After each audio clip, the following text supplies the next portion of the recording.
میرے خیال میں شاید ہی پاکستان میں کوئی ایسا محکمہ ہوگا جس میں کرپشن نہیں ہو رہی. سر ہمارے ملک کا نام اسلامی جمہوریہ پاکستان ہے، لیکن 1947 سے لے کر اب تک کسی بھی مذہبی جماعت کو اقتدار نہیں ملا. کیوں؟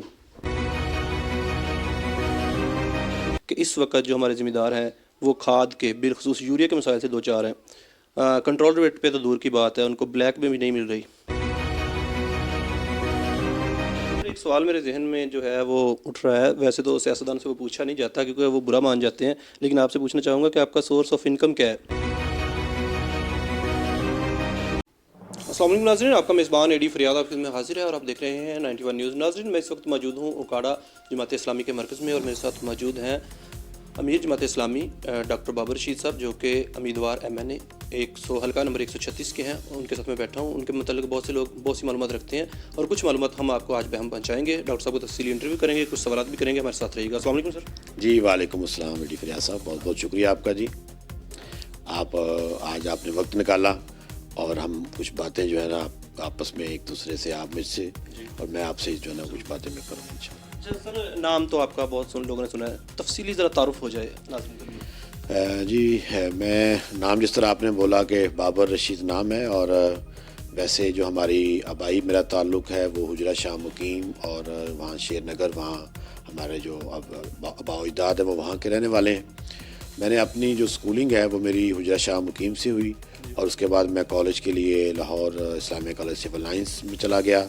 وہاں میں نے FSc کی، اور اس کے بعد پھر زرعی یونیورسٹی فیصل آباد سے میں نے BSc آنرز کیا. پھر میں نے MSc آنرز کیا اینیمل نیوٹریشن میں، اور اس کے بعد پھر میں نے ویٹرنری یونیورسٹی لاہور سے PhD کی اینیمل نیوٹریشن میں، اور اسی دوران ہی لمز سے میں نے ایگزیکٹو MBA کیا. تو یہ میرا ایک طریقے سے تعارف رہا ہے، جہاں میں نے تعلیمی حوالے سے پروفیشنلی، چونکہ بینگ اینیمل نیوٹریشنسٹ میں نے مختلف کمپنیز میں سرو بھی کیا ایز اے جو ہے نا وہ ٹیکنیکل پرسن کے طور کے اوپر جو ہے. اور آج کل میں جو اینیمل فیڈ پروڈکشن کا جو اپنا سیٹ اپ ہے اس کو میں رن کر رہا ہوں. ہم اینیمل فیڈ بھی بنا رہے ہیں اور پیٹ فوڈ بھی بنا رہے ہیں. جی سر سیاست میں کیسے آنا ہوا آپ کا؟ کوئی سیاسی بیک گراؤنڈ ہے آپ کا؟ ویسے تو چونکہ ہم اپنے گاؤں میں، میرے تایا جو ہماری فیملی ہے، وہ جو لوکل باڈیز کے الیکشن ہے وہ تو کنٹیسٹ کرتے ہیں وہاں پہ. اس کے علاوہ میں کالج لائف میں اسلامی جمعیت طلبہ میں آ گیا، یونیورسٹی میں بھی پھر اسلامی جمعیت طلبہ میں رہا، اور اسلامی جمعیت طلبہ میں میں جو ان کی سینٹرل ایگزیکٹو باڈی ہے پاکستان کی، یعنی جسے ہم مرکزی شورا کہتے ہیں، اس کا ممبر رہا. جو پنجاب پروونس ہے اس کا میں جنرل سیکرٹری رہا. فیصل آباد ڈویژن کا میں پریزیڈنٹ رہا. تو اس طرح یعنی کہہ لیں اسلامی جمعیت طلبہ کے ساتھ تعلق بنا، اور پھر وہاں سے جب میری تعلیمی یعنی کیریئر میرا جو ہے وہ ختم ہوا تو پھر میں نے جماعت اسلامی کو جوائن کیا. پنڈی میں اس وقت تھا، وہاں سے میں نے جماعت اسلامی کو جوائن کیا ایک رکن ممبر کی حیثیت سے. اور اس کے بعد پھر مختلف جو ذمہ داریاں جماعت کی طرف سے رہیں، الخدمت کے اندر میں نے کوئی تقریباً 4 سال میں نے سرو کیا ہے، جس میں پریزیڈنٹ کے طور کے اوپر بھی، اس سے پہلے 2 سال جنرل سیکرٹری کے طور کے اوپر ڈسٹرکٹ چیپٹر کا. اور جماعت کا 2018 سے میں ضلع کا جو ہے وہ امیر ہوں. جی جماعت اسلامی کے پلیٹ فارم سے آپ کتنے الیکشن لڑ چکے اب تک؟ یہ پہلا الیکشن ہوگا، اس لیے کہ اس سے پہلے الخدمت میں چونکہ وقت تھا تو میں اس میں پولیٹیکلی تو میدان میں نہیں تھا. کیمپین وغیرہ میں ایک ایکٹیو ممبر کی حیثیت سے، سیاسی کارکن کی حیثیت سے کام کرتا رہا، اور یہ پولیٹیکلی ایکٹیولی فرنٹ کے اوپر کرتے ہوئے یہ پہلا الیکشن ہے. جی سر اگر دیکھا جائے تو اوکاڑا میں جماعت اسلامی جو ہے کافی ٹف ٹائم دے رہی ہے، جگہ جگہ فلیکسز اور بینرز نظر آ رہے ہیں آپ کے بھی اور آپ کی جماعت کے بھی. تو یہ الیکشن کمپین کس طرح مینیج کر رہے ہیں آپ؟ اچھا جی، اس میں چونکہ جس طریقے سے مطلب پہلے تو صاف ظاہر ہے کینڈیڈیٹ کا تعارف ہے، کینڈیڈیٹ کی آگاہی ہے، جماعت کے انتخابی نشان کی اور جماعت کی لیڈرشپ کی. تو لہذا ہم نے ان چیزوں کے اوپر فوکس رکھ کے اپنی الیکشن کیمپین کو ڈیزائن کیا، اور ہم نے ڈور ٹو ڈور جو دستی کی مہم جو ہے جماعت نے شروع کی، وہ ہم اس میں لوگوں تک پہنچے، شاپ ٹو شاپ گئے، اور مختلف جو مواقع کے اوپر جو ہے ہم نے اپنا تعارف پیش کیا. ہم نے اوکاڑا کے مسائل کے حوالے سے بات کی، اور پھر ان کے کیا حل نکل سکتے ہیں اس کے اوپر ہم نے بات کی. اور پھر جماعت اسلامی کا جو منشور ہے قوم کے ساتھ جو جماعت اسلامی وعدہ کر رہی ہے اور جو جماعت اسلامی قوم کو جو ایک اپنی طرف یعنی اٹریکٹ کر رہی ہے، اس کے اوپر ہم نے لوگوں کو جو ہے وہ شعور دے رہے ہیں، لوگوں تک بات پہنچا رہے ہیں، ان کو اپنے موقف کے اوپر قائل کر رہے ہیں جی۔ اس کے علاوہ جتنے بھی پچھلے کہہ لیں کہ گزشتہ جو پولیٹیکل دور رہا ہے، دور حکومت رہا ہے، پی ٹی آئی کا رہا ہے اور پی ڈی ایم کا رہا ہے، اس دوران میں جہاں جہاں جو ہے وہ چیزوں کو، عوامی مسائل کو ہم نے جو ہے وہ لوگوں جو ہائی لائٹ کرنے کی ضرورت محسوس ہوئی، شہر کے مسائل کے اوپر بات کرنے کی ضرورت محسوس ہوئی، تو جماعت نے ایک بھرپور موقف جو ہے وہ یہاں پہ رکھا ہے جی۔ سر ایک سوال میرے ذہن میں جو ہے وہ اٹھ رہا ہے، ویسے تو سیاستدان سے وہ پوچھا نہیں جاتا کیونکہ وہ برا مان جاتے ہیں، لیکن آپ سے پوچھنا چاہوں گا کہ آپ کا سورس آف انکم کیا ہے؟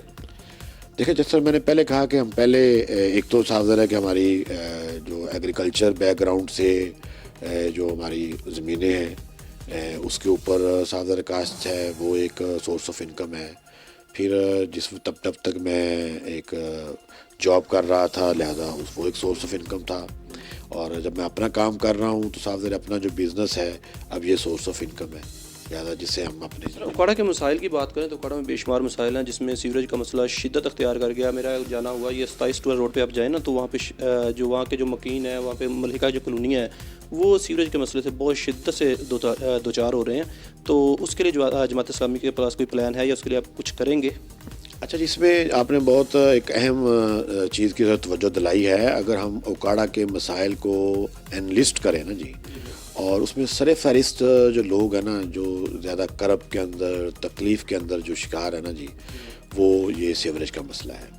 اور یہ مسئلہ صاف ظاہر ہے کہ اس کی طرف ہمارے جو بھی ارباب اقتدار رہے ہیں، جنہوں نے عوام کا اعتماد لیا ہے، وہ اس کو اپنی اس طرح ترجیح میں نہیں رکھ سکے۔ اسی کا نتیجہ یہ ہے کہ ہمیں یعنی تقریباً کہہ لیں کہ جی 60% جو شہر ہے وہ سیوریج کے مسائل کا شکار ہے، اور جو ابھی یعنی کہہ لیں کہ شارٹ ٹرم لیول کے اوپر اور لانگ ٹرم لیول پہ چیزیں جو ہیں وہ درست ہونے کی ضرورت ہے۔ میرا یہ خیال ہے کہ چونکہ ہم اس جیسے آپ نے بات کی کہ اس کو کیسے درست کیا جا سکتا ہے، دیکھیں ایک تو جو مسائل ہیں ان کی ترجیحات کا تعین کرنا ضروری ہے، اور پھر جو آپ کے پاس وسائل آ رہے ہیں ان کی تقسیم اس طرح کے سے کی جائے کہ جو زیادہ توجہ طلب مسائل ہیں ان کو پہلے فوکس کیا جائے، اور اگر کسی جگہ پہ کوئی تھوڑا سا کسی علاقے کو سیکریفائز کرنا پڑ جاتا ہے تو وہ سیکریفائز کر دے، لیکن کم از کم جو بنیادی مسائل ہیں لوگوں کے اور جو بڑا مسئلہ ہے وہ حل ہونا چاہیے۔ تو میں یہ سمجھتا ہوں کہ اگر ہم اپنے وسائل کو ٹھیک طریقے سے اس کی اگر ڈویژن کریں گے تو میں یہ کوئی اتنا بڑا لمبا یعنی کہہ لیں کہ کوئی سالوں لینے والا نہیں ہے کہ 7 سال آپ ایک اقتدار میں بلا شرکت غیر رہے ہیں اور آپ اس مسئلے کو حل نہ کر سکیں۔ یہ صرف جو ہے وہ چیزوں کو فکس کر کے اور پھر اس کو پرسو کرتے ہوئے جو ہے، اور وسائل کی تقسیم جو زیادہ اہم مسئلہ ہے ادھر جانے کی اور اس کو پہلی ترجیح بنانے کی ضرورت ہے جی۔ آپ کو یقیناً علم ہوگا کہ اس وقت جو ہمارے ذمہ دار ہیں وہ کھاد کے بالخصوص یوریا کے مسائل سے دوچار ہیں۔ کنٹرول ریٹ پہ تو دور کی بات ہے، ان کو بلیک میں بھی نہیں مل رہی، تو اس کے حل کے لیے جماعت اسلامی کوئی قدم اٹھائے گی یا اس کا کیا حل ہو سکتا ہے، یہ بتائیے گا ناظرین کو، بہت سے ذمہ دار ہمارے پیج کو دیکھتے بھی ہیں۔ اچھا، جس میں چونکہ یہ آپ نے بہت ہی یعنی کہہ لیں کہ ایک ایسی دکھتی راگ کے اوپر ہاتھ رکھا ہے جس کا جو پورا جو معاشرہ ہمارا ہے نا جی، جو ہمارا ایگریکلچر سیکٹر ہے اس کا یعنی اور جو درمیانہ اور جو کمزور یعنی کسان ہے وہ بری طرح اس کا یعنی متاثر ہو رہا ہے۔ ایک تو وقت پہ کھاد نہیں مل رہی، پھر جتنی کوانٹٹی چاہیے وہ نہیں مل رہی، اور پھر جو ہے وہ بلیک کے اندر زیادہ ریٹس کے اوپر چیزیں مل رہی ہیں۔ پہلے اس کی جو ہے نا جی وہ ڈی اے پی کے ساتھ ایک شرط تھی کہ ڈی اے پی لازمی لیں تو پھر آپ کو یوریا ملے گی، اور جب ڈی اے پی کا ٹائم آیا تو اس کی وہ بلیک کے اندر بکنا شروع ہوگی۔ تو لہٰذا یہ اس میں مسائل، اس میں ایک تو جماعت اسلامی کا جو کسان ونگ ہے نا جی، کسان بورڈ کے نام سے ہم اس کو بھی متحرک کیے ہوئے ہیں، ان کے ذمے بھی لگا ہوا ہے، اور ہم بھی کہہ لیں کہ جی جہاں جہاں ہم سے لوگ رابطہ کرتے ہیں تو جو ایگریکلچر ڈپارٹمنٹ ہے، جو ایگریکلچر کے جو اے ڈی صاحب ہیں، ڈائریکٹر صاحب ہیں، ان کے ساتھ جو ہے نا جی وہ فالو اپ کر کے ان لوگوں کے مسائل کو حل کرنے کی کوشش کرتے ہیں۔ لیکن صاحب یہ مسئلہ جو ہے یہ بڑا بن گیا ہے، اتنی جو لوگوں کو اتنا ریلیف ابھی ادارہ جو ہے وہ دینے میں کامیاب نہیں ہو رہا۔ تو لہٰذا میں یہ سمجھتا یہ ہوں کہ اس کا یہ ابھی کسانوں کا جو ہے بڑا اہم مسئلہ ہے، اور اس مسئلے کی طرف چونکہ یہ صاحب ذرا کہ اکاڑا کی سطح کے اوپر تو ہم یہی کوشش کر سکتے ہیں کہ جو کھاد یہاں پہ